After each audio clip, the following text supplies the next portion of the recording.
गुरु प्यारी साध संगत जी, आज की साखी सतगुरु नानक देव जी और भाई लहणा जी की है। जब सतगुरु ने भाई लहणा जी को गुरु गद्दी सौंपी थी, तब उनके बीच क्या वार्तालाप हुई, सतगुरु ने क्या वचन किए, आइए बड़े ही प्रेम और प्यार के साथ आज का ये प्रसंग श्रवण करते हैं। साध संगत जी, जब सतगुरु नानक साहिब जी की माता जी ये खबर सुनती है कि सतगुरु ने अपने पुत्रों बाबा श्री चंद जी और लक्ष्मी दास जी को छोड़कर भाई लहणा जी को गुरु गद्दी का वारिस बनाने लगे हैं, तो यह सुनकर माता जी को बहुत दुख हुआ। तो वह चिंतित होकर परेशान होकर धर्मशाला में गए, जहाँ पर सतगुरु बैठे थे। वहाँ पर दोनों पुत्र सतगुरु के पास बैठे थे।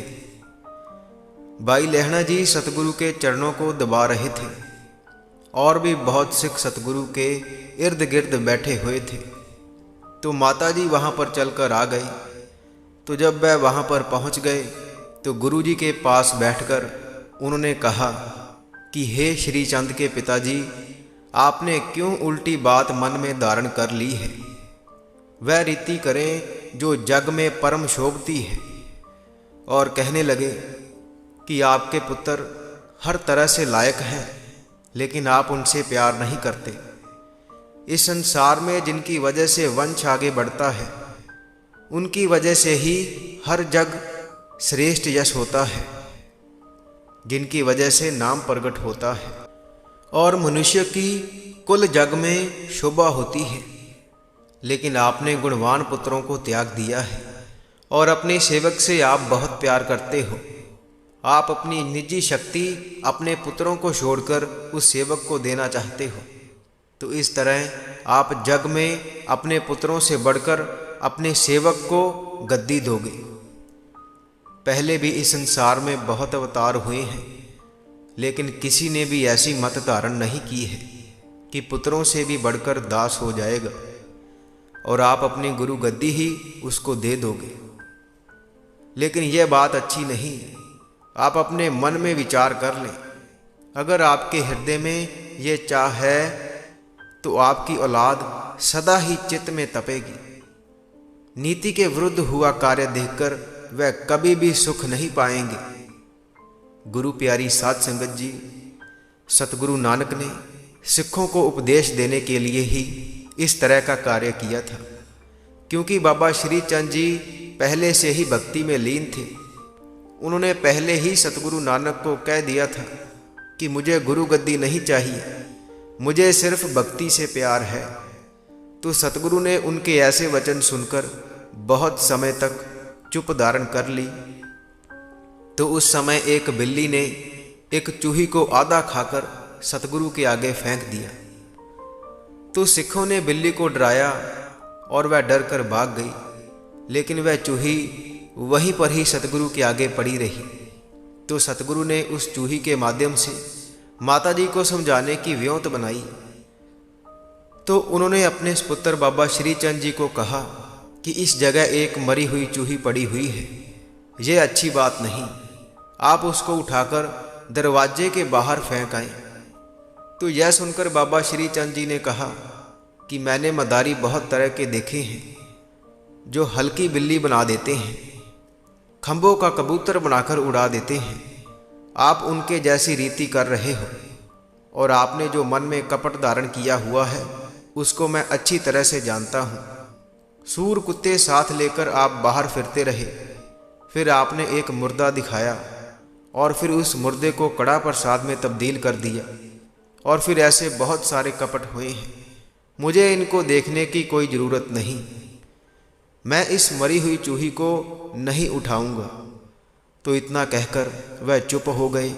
और फिर सतगुरु नानक ने अपने दूसरे पुत्र बाबा लक्ष्मी दास जी को कहा कि पुत्र सुनो, यहाँ पर यह चूही पड़ी हुई है, तो यह अच्छी नहीं लगती, इसको उठाकर बाहर रखाओ। तो यह सुनकर बाबा लक्ष्मी दास जी बोले कि मेरे लिए यह उचित बात नहीं है। मैं मरी हुई चूही को हाथ नहीं लगाऊंगा।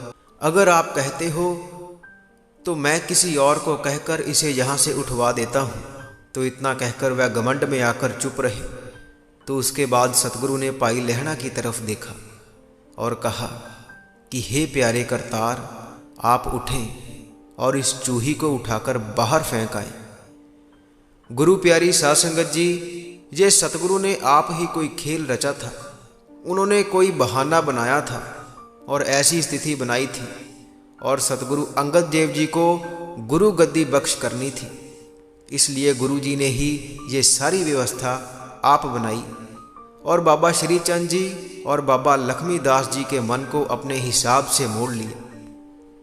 तो जब सतगुरु ने पाई लहणा जी को चूही को उठाकर बाहर फेंकने के लिए कहा था, तो पाई लहणा जी तुरंत उठे और उसको उठाकर दूर कहीं जाकर उसको फेंक आए। उस समय सतगुरु माता जी से बोले कि देखो, अपने मन में विचार करो, अपने पुत्रों को पराए पुत्र जानो।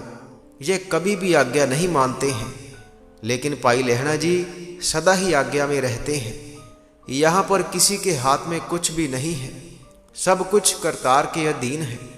जिस पर उसकी कृपा दृष्टि होती है वही सब कुछ हासिल करता है। इस धरती पर यहाँ पर नीचा स्थान होता है, पानी उसी तरफ जाता है और जाकर बड़ी मात्रा में टिक जाता है, और यहाँ पर बड़ा ऊंचा स्थान होता है, वहाँ पर एक बूंद भी नहीं ठहरती। तो गुरु जी के वचन सुनकर और अपनी आंखों से देखकर माता जी अपने घर चले गए। तो उसके बाद कुछ और दिन बीते और सतगुरु ने परखने की एक और विधि बनाई। साध संगत जी, संसार सागर को तारने के लिए जहाज रूपी गुरु जी अपनी मौज में सोए हुए थे और दोनों पुत्र सतगुरु के पास ही थे। तो सतगुरु ने बाबा श्री चंद जी को अपने पास बुलाया कि पुत्र, चादरों को धुलने के लिए सरोवर के पास लेकर जाएं और उसको सुखाकर तुरंत मेरे पास लेकर आएं। तो यह सुनकर बाबा श्री चंद जी ने कहा कि हम थके हुए हैं और हम आराम करना चाहते हैं। हमारे हाथ पानी में पड़ने से ठरते हैं। जब दिन होगा तो नौकर इसको ले आएगा, हमसे यह काम नहीं होता। और उसके बाद जब सतगुरु ने अपने छोटे पुत्र बाबा लक्ष्मीदास जी को कहा तो उन्होंने भी ऐसा ही उत्तर दिया। तो उसके बाद जब सतगुरु ने पाई लहणा जी को कहा कि पुरखा, जा हमारी चादर धुलकर ले आ, तो बड़े बागों वाले पाई लहणा जी सतगुरु की आज्ञा पाकर सरोवर पर जाकर चादर धुलने लगे। तो जब पाई लहणा जी सरोवर पर गए थे तब रात थी, और जब पाई लहणा जी ने चादर धुलनी शुरू की तो तुरंत ही दिन हो गया और धूप निकल गई। तो यह देखकर मन में बहुत हैरान हुए। चादर को धोकर और सुखाकर सतगुरु के पास लेकर आए और सतगुरु के आगे रखकर सतगुरु के आगे अपना शीश झुकाया। तो गुरु जी ने उनको उठाया और कहा कि हे अच्छी मत वाले, तुम जैसा इस जग में और कोई दूसरा नहीं। कितनी रात पड़ी हुई थी तब तुमने चादर धुली। तो यह सुनकर पाई लहणा जी ने कहा कि आप अपनी गति खुद ही जानते हैं। तो यह सुनकर सतगुरु ने कहा कि जिसके बागों में जो चीज़ होती है वही उसको मिलती है, उसके बिना किसी को कुछ नहीं मिल सकता, भले ही वह करोड़ों यत्न कर ले। तो और परीक्षा लेने की सतगुरु के मन में चाह थी। तो एक दिन सतगुरु सिखों के बीच बैठे थे और सतगुरु के दोनों पुत्र भी वहीं पर मौजूद थे, और उस समय माता जी भी पास ही मौजूद थे। तो सतगुरु ने एक बर्तन लिया और साथ ही में कीचड़ पड़ा हुआ था। तो सतगुरु ने उस बर्तन को उस कीचड़ में फेंक दिया और फिर बाबा श्री चंद जी को आज्ञा की कि पुत्र, बर्तन कीचड़ में गिर पड़ा है, उसको वहां से निकालकर मेरे पास लेकर आओ और उसको जल्द से धुलकर साफ करो। तो यह सुनकर बाबा श्री चंद जी बोले कि मैंने अपने ऊपर बहुत कीमती कपड़े डाले हुए हैं, मैं इस बर्तन की खातिर इनको गंदा नहीं करूँगा। ये पानी बहुत गंदा है। मेरे इर्द गिर्द बहुत दास सिख हैं, वह मेरा हुक्म मानते हैं, वह देरी नहीं करेंगे। मुझे आज्ञा दे, मैं उनको कहता हूँ, वह तुरंत ही उसको निकाल कर ले आएंगे, और अगर मैं निकाल लूँगा तो मेरी महिमा कम हो जाएगी। तो इस तरह सुनकर सतगुरु ने अपने दूसरे पुत्र बाबा लक्ष्मीदास जी को कहा कि आप उसको निकाल कर लेकर आएं और उसको साफ कर कर मेरे पास लेकर आओ। तो यह सुनकर बाबा लक्ष्मीदास जी ने कहा कि पिताजी, आप बहुत समझदार हैं, लेकिन यह काम आप हमसे करवा रहे हैं। सभी लोगों में आप हमारा सम्मान कम कर रहे हैं। आपका इस तरह का स्वभाव है, आप हमें आज्ञा देते हो लेकिन हमने करना नहीं है। तो उसके बाद सतगुरु नानक ने भाई लहणा जी की तरफ देखा और कहा कि बड़े भागों वाले इस बर्तन को निकालकर और इसको धुलकर साफ कर कर हमारे पास लेकर आओ।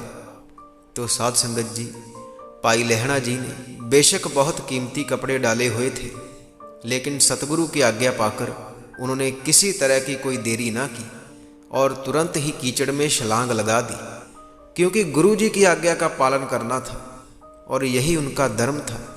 तो वह तुरंत बर्तन को बाहर लेकर आए और उसको साफ कर कर बहुत सुंदर बना दिया। तो भाई लहणा जी के कपड़े कीचड़ से भर गए थे और इतना कीचड़ लग गया था कि भाई लहणा जी पहचाने नहीं जा रहे थे। तो सभी यह देखकर हैरान हो गए और कुछ और लोगों ने यह देखकर धन धन कहा। सिखी तलवार से भी तीखी है, वह लोग धन है जो सिखी तक पहुंच गए हैं। तो गुरुजी यह देखकर बहुत प्रसन्न हुए और श्रेष्ठ मत वाले भाई लहणा जी को वचन किया कि हाथ जोड़कर सिर झुकाकर करतार को वंदना करो, आपकी बराबरी और कोई नहीं कर सकता, आप बहुत बड़ी पदवी हासिल करोगे। तो इतना सुनकर भाई लहणा जी ने सतगुरु के चरण कमलों को पकड़ लिया और उनके आगे शीश झुकाकर अंदर बहुत प्रसन्न हुए और फिर उसके बाद काफ़ी समय वहाँ पर बिताया। वह सतगुरु की सेवा में हाजिर रहते थे। तो एक दिन भाई बूढ़ा के मन में आया कि मैं भी बहुत सेवा करता हूँ, सतगुरु की आज्ञा का पालन करता हूँ, लेकिन फिर भी सतगुरु की कृपा भाई लहणा जी पर ज़्यादा है। साध संगत जी, सतगुरु नानक अंतर्यामी थे, तो उन्होंने परखने की एक विधि बनाई। तो एक रात भाई बूढ़ा जी और भाई लहणा जी सतगुरु के पास थे और सतगुरु ने वचन किया कि हे भाई बूढ़े, बाहर निकल कर देख कि कितने पहर रात रह गई है और जितनी रह गई है वह बताओ, स्नान करने का समय हुआ है या नहीं। तो भाई बूढ़ा जी आज्ञा पाकर बाहर निकले और कहा कि हे गति दाते, आधी रात पड़ी हुई है। तो सतगुरु ने कहा कि इतनी नहीं है, एक पहर ही रात पड़ी हुई है, आप अच्छी तरह से दोबारा देखें। तो फिर भाई बूढ़ा जी ने दोबारा देखा और कहा कि प्रभु जी, आधी रात पड़ी हुई है, एक पहर नहीं, मैंने अच्छी तरह से देखा है। तो सिखों के प्यारे सतगुरु ने कहा कि भाई बूढ़ा, आपने अच्छी तरह से नहीं देखा है, रात एक पहर ही बाकी है। तो भाई बूढ़ा ने कहा कि नहीं गुरुजी, आधी रात ही पड़ी हुई है। तो ऐसा उन्होंने 3 बार कहा, 3 बार यह वचन किए और गुरु जी के हुक्म अनुसार उत्तर ना दिया। तो उसके बाद सतगुरु ने भाई लहणा जी को कहा कि अब आप जाएं, बाहर जाकर देखें कि कितनी रात पड़ी हुई है और आकर हमें बताएं। तो सतगुरु की आज्ञा पाकर भाई लहणा जी तुरंत बाहर गए और आकाश की तरफ देखा और आकर सतगुरु को बताया कि गुरु जी, आधी रात पड़ी हुई है। तो गुरु जी ने कहा कि भाई लहणा, अच्छी तरह से देखो, रात अब एक पहर ही बाकी है। तो यह सुनकर भाई लहणा जी ने हृदय में विचार किया कि रात तो आधी ही पड़ी हुई है और वह सोचने लगे कि पता नहीं सतगुरु के वचन में क्या राज है और कौन सी सुंदरता निकल पड़नी है। जो गुरु जी को अच्छा लगता है वह हम दास समझ नहीं सकते। और इस तरह हृदय में धारण कर कर बोले कि गुरु जी, मेरी आंखें नींद से भरी हुई हैं, इसलिए मैंने आधी रात देखी है, लेकिन रात एक पहर ही रहती है। अब जाकर मालूम हुआ है, जितनी रात आपने बताई है मैंने तो उतनी ही देखी है, मैंने और नहीं देखी, और अब आपने जितनी रखी है उतनी ही रहती है। सभी समय के आप मालिक हो, मुझसे भूल हो गई है, मुझे क्षमा करें। आप अवगुणहार को सदा ही बख्श देते हो, मैं माड़ी मत वाला अच्छी तरह से देख नहीं सका। मैंने आप जी से झूठ बोला है। तो यह सुनकर गुरुजी भाई लहणा जी से बहुत प्रसन्न हुए और उनको सबसे महान जाना और कहा कि तू कसौटी पर खरा उतरा है और तू सोने की तरह शुद्ध है। सासंगत जी, इस तरह सेवक की हर तरह की परख की गई, कोई कमी नहीं छोड़ी और उनको रूहानियत का खजाना पाने के लायक समझा। उन पर कृपा की और बहुत प्रसन्न हुए और ताकत देने की मन में विधि बनाई थी। सतगुरु सोच रहे थे, अब मैं अपना जामा बदल दूं, और दिल में निश्चय कर लिया कि गुरुजी सुखों के सागर और पूर्ण महात्मा है, जो सेवकों की जमों की फाही काटते हैं। उसका ना कोई रूप है, ना रंग है, ना आकार है, ना शरीर है, ना रोग है, ना शोक है। वह सदा ही काल रहित है।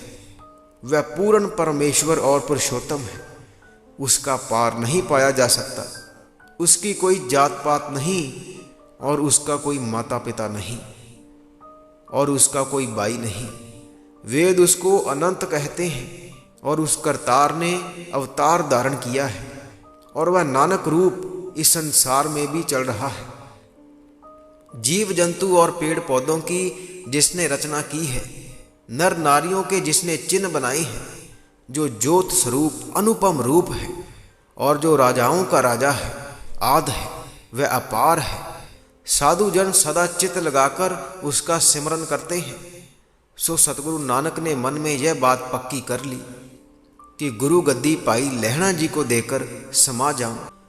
तो सवेरे सुबह उठकर सतगुरु दरिया की तरफ स्नान करने चल पड़े और भाई लहणा जी भी सतगुरु के साथ थे, जिनकी महिमा अपार है।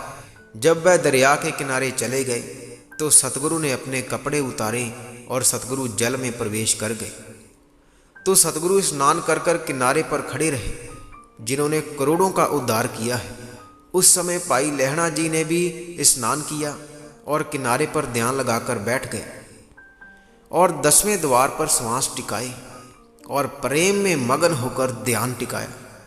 जो सतगुरु नानक का सुंदर स्वरूप था, उसको अपने हृदय में धारण किया, अंदर टिकाया। वह बेसुध हो गई और देही की सूझबूझ ना रही और दिल में अमोलक सुख प्राप्त किया। ध्यान में सतगुरु बैठे रहे। गुरु स्वरूप की लिव लग गई और श्री गुरु जी जो प्रेम की डोरी के साथ बंधे हुए थे, उन्होंने आप तप करना छोड़ दिया।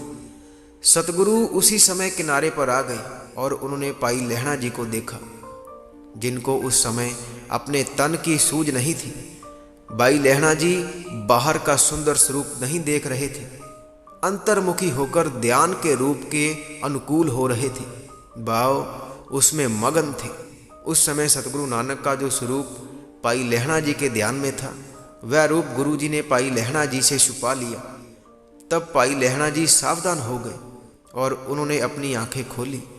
उन्होंने अपने सामने गुरु जी को देखा और हाथ जोड़कर प्रणाम किया और उनको साथ लेकर चल पड़े और धर्मशाला में विराजमान हो गए। जो गुरु जी सिखों को सभी सुखों से शोभित करते हैं, भाई लहणा जी को वहां पर बिठाकर विशाल संगत को बुला लिया और दोनों पुत्रों को भी बुलाया और वह भी धर्मशाला के अंदर आ गए।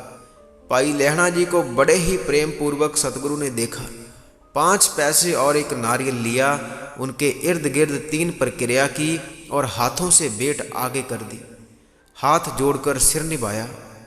भाई लहणा जी यह देखकर डर गए और हैरान रह गए और मन में सोचा कि ये महान उल्टी नीति हो गई है। और उस समय इस तरह वचन किया कि आप तो खुद करतार परमेश्वर हो, राजाओं के राजा हो। आपने जिस शरीर के आगे सिर निभाया है वह उचित नहीं है। मैंने ये देखकर बहुत बड़ा दुख पाया है। यह सुनकर गुरुजी ने कृपा तारण कर इस तरह कहा, पुरखो अब आप चुप रहें। आपने कोई वचन नहीं करना है, कोई वचन नहीं कहना है। आप जो भी बात कहोगे वह सच होगी। दोबारा से कोई वचन नहीं करना है। मेरी इस तरह आज्ञा मानो। अब आप सारे जगत के गुरु हो गए हो। आज से आपका नाम अंगद हो गया है। मैंने आपको अपने निजी अंगों से बनाया है। सत नाम के सिमरन को प्रकट करो। और इसका प्रचार करो।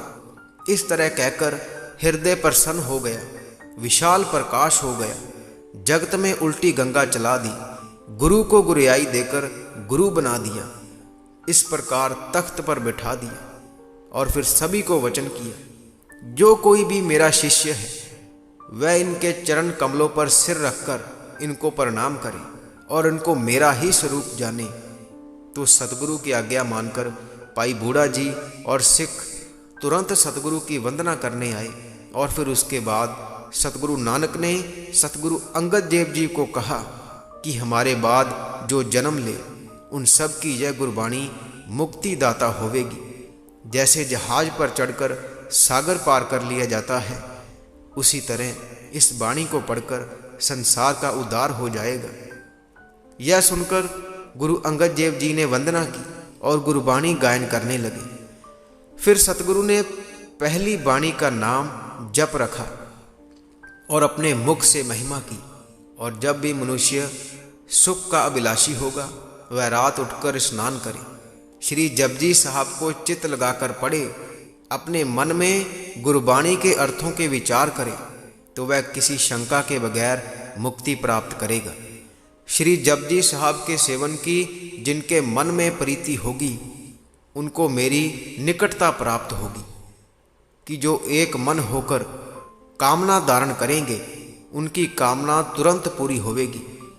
फिर जंतर मंतर और महान मंत्र, भूत प्रेत और द्वैत मेरे सिख का कुछ नहीं बिगाड़ सकते। इनमें से कोई भी उसके नज़दीक नहीं जाएगा जो चित्त लगाकर जपजी साहब पढ़ेंगे। जिन मनुष्यों ने यह देह पाई है वह श्री जपजी साहब के बिना व्यर्थ देह गवा देंगे, व्यर्थ जन्म जाया कर देंगे। सिखों के लिए गुरु का मंत्र योग है। यह आगे की दुनिया में बहुत सुख देता है। जो गुरु का आशिक होकर जपजी साहब को ज़बानी याद नहीं करता वह गुरु का सिख नहीं कहलाता। श्री जपजी साहब का सेवन एक मन होकर और मनचित लगाकर करना चाहिए। दास ने बहुत थोड़ी महिमा बयान की है, इसकी महिमा बयान नहीं की जा सकती, वह बहुत ऊंची अकथ और अथाह है। श्री जपजी साहब सुखों के दाता हैं। हे मेरे मन, तू सदा श्री जपजी साहब का सेवन कर। देवता विधि प्राप्त करना चाहते हैं, वह सोचते हैं कि किसी तरह मनुष्य जन्म मिले, देह प्राप्त हो और हम नानक पंथ धारण करें। श्री जपजी साहब का सेवन करने से जमों की फाही कट जाती है और मनुष्य को अविनाशी की पदवी प्राप्त होती है। इस तरह जो देवता चाहते हैं, साध संगत जी, वह सब कुछ आपको पहले से ही प्राप्त है। भाव, आप सभी को मनुष्य देही पहले से ही मिली हुई है। बार बार क्या बताएं, अंत समय बहुत दुखदाई होगा। उस समय पछताएगा और हाथ देखेगा और कहेगा कि मैंने जन्म व्यर्थ क्यों गवा दिया। दुर्लभ मनुष्य जामा एक बार ही पाया है। दूसरा कलयुग का समय है, जिसके कारण प्रभु थोड़ी सेवा से ही दयाल हो जाता है। इस समय जो भूल जाएगा वह सुमेध पर्वत पर चढ़कर पताल में गिर जाएगा। तो साध संगत जी, श्री जपजी साहब का रोज पाठ करें, इसे जन्मों जन्मों के पाप कट जाते हैं। धीरे धीरे मन निर्मल हो जाता है और मोक्ष प्राप्त होता है और दुनिया के बंधन भी दूर हो जाते हैं।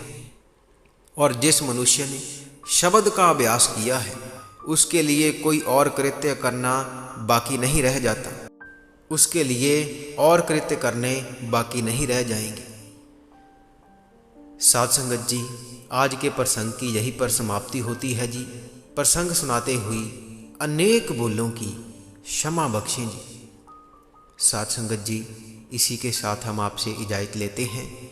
कल मिलेंगे ऐसी ही एक रूहानी साखी के साथ। अगर आप रोज़ाना रूहानी साखियाँ और रूहानी विचार सुनना पसंद करते हैं तो आप इस चैनल को सब्सक्राइब कर लीजिए और साथ ही बेल आइकन पर भी ज़रूर प्रेस कीजिए, ताकि हम जैसे ही नई साखी अपलोड करेंगे उसकी नोटिफिकेशन आप तक पहुंच जाया करेगी।